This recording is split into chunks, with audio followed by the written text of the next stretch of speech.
Assalamualaikum warahmatullahi wabarakatuh. Berjumpa lagi dengan channel saya, Robiah Al-Adawiyah.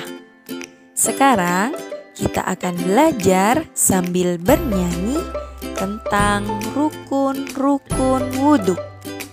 Sebelum kita mulai, mari kita baca basmalah dan niat berwudhu. Bismillahirrahmanirrahim.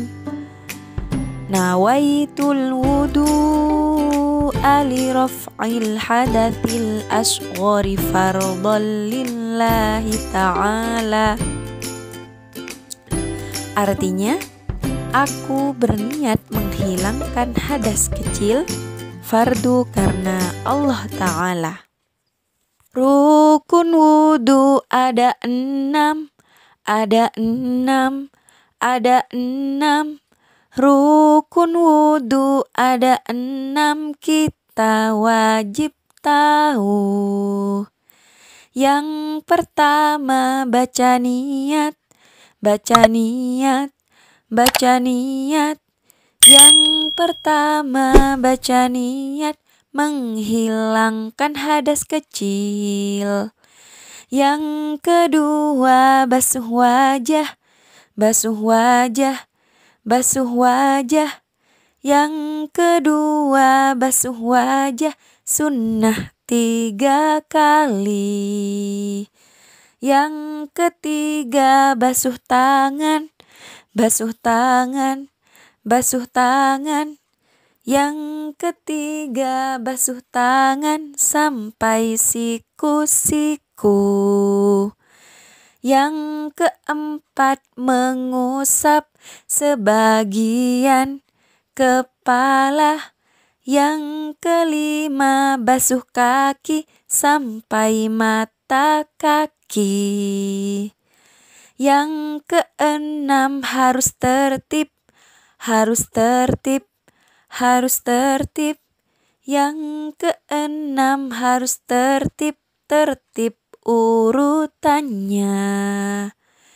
Kita wajib berwudu sebelum sholat. Kita wajib berwudu sebelum mengaji. Doa sesudah berwudu. Bismillahirrahmanirrahim. Ashhadu an la ilaha illallah wahdahu la syarikalah. Wa ashhadu anna Muhammadan abduhu wa rasuluh. Allahumma ja'alni minat tawwabin waj'alni minal mutatahhirin waj'alni min ibadikas sholihin. Dijelaskan oleh Al-Quran, awas perhatikan ya, ini tolong garis bawahi betul. Yang pokok dalam wudhu itu ada 4. Satu wajah. Kalimatnya menggunakan kata ghassala, faghsilu wujuhakum. Ghassala itu kalau dalam bahasa Arab adalah sesuatu yang ditumpahkan pada tempatnya, dibasuh. Jadi ambil airnya ditumpahkan di wajah. Jadi bukan ngambil air ditumpahkan baru diusap. Ya, jadi ambil airnya, tumpahkan di wajah dari batas bagian atas kening sampai dengan ke dagu dengan bagian belakang telinga. Baik, kemudian setelah itu wa aydiyakum ilal marafiq. Perhatikan. Ini mohon izin saya lebarkan sedikit karena sering ada kekeliruan dalam proses ini. Wa aydiyakum ilal marafiq, kemudian tangan sampai siku.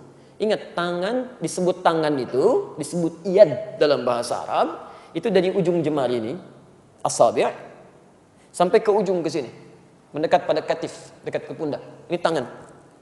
Tapi dalam ibadah itu selalu diberikan batas. Misal Anda bersedekap, An-Nasai nomor hadis 886. Bersedekap di sini posisinya, rusfi. Jadi begitu menutup seperti ini. Atau boleh lebih sedikit, al-sa'id begini. Tapi tidak sampai ke sini. Tapi dalam wudu, ilal marafiq, jamak dari mirfaq, sampai ke sini, siku. Ya.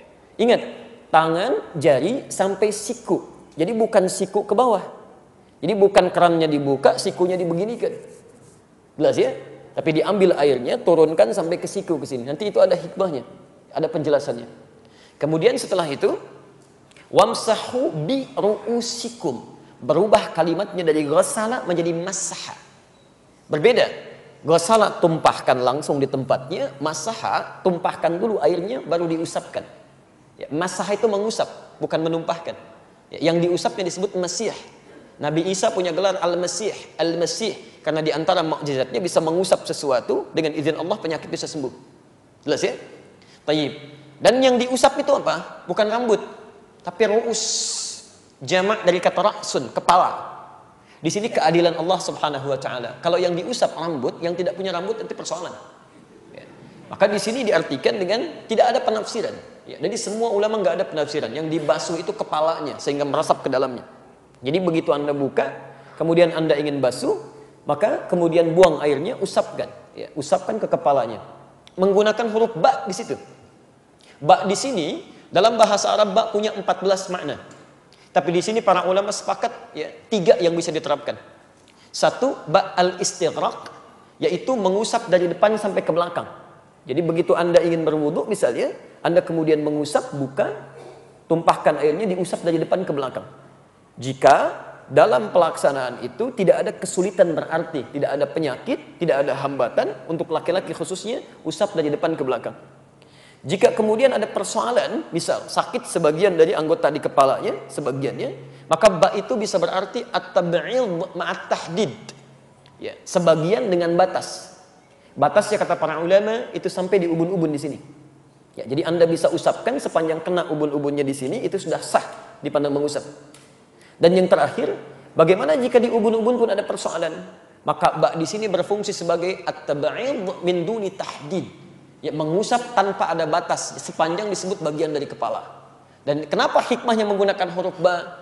Karena Masya Allah, Allah lebih mengerti situasi kita, karena tidak setiap orang bisa mengusap secara sempurna.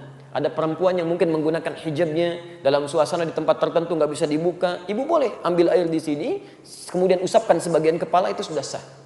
Antum ada persoalan luka misalnya tertentu, kemudian usap sebagiannya, itu sudah sah wudunya. Dan jangan merasa tidak sempurna, karena syariat menetapkan itu. Yang keliru, walaupun dia sehat, tapi tidak mengusap kepala, cuma rambutnya aja. Sudah sisir, sudah bagus, minyaknya banyak, luar biasa, gitu kan? Gak mau merubah tampilan rambutnya, tiba-tiba utak, gitu kan? Selesai. Nah, kemudian tiba-tiba tunaikan sholat, itu tidak tepat. Yang terakhir, ya, kemudian wa arjulakum ilal ka'bain, kembali membasuh, bukan mengusap. Membasuh kaki sampai dengan ke mata kakinya. Itu yang pokok yang 4. Jadi selebihnya itu sunnah. Dan sunnah itu berpahala dikerjakan. Ya, berpahala. Jadi kalau Anda sempurnakan dari mulai berniatnya, kumur-kumurnya, istinsyaknya, sampai telinga,